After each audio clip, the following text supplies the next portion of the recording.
There are some skeptics that think that atherosclerosis is not a disease but an aging process. Although I don't agree with that, I think I can subscribe to the opinion that atherosclerosis is not a dangerous disease as long as it's not complicated.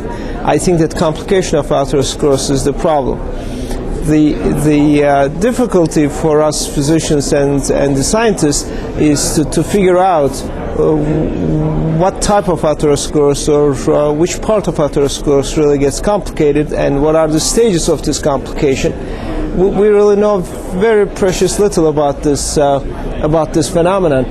I do in my day-to-day work look into the coronary arteries and see that the atherosclerosis is rather diffuse and probably starts in childhood in many people. I mean, our data suggests that a good 15%, 17%, 20% of teenagers have atherosclerosis.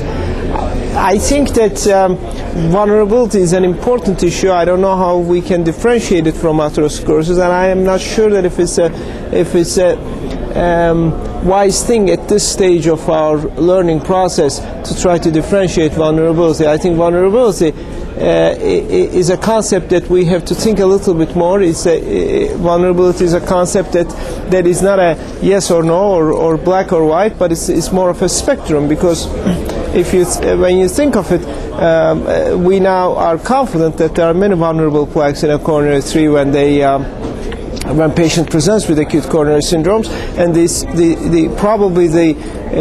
if we have an index of vulnerability, it is very different from one plaque to the other, that we all kind of put them in vulnerability because we don't understand well.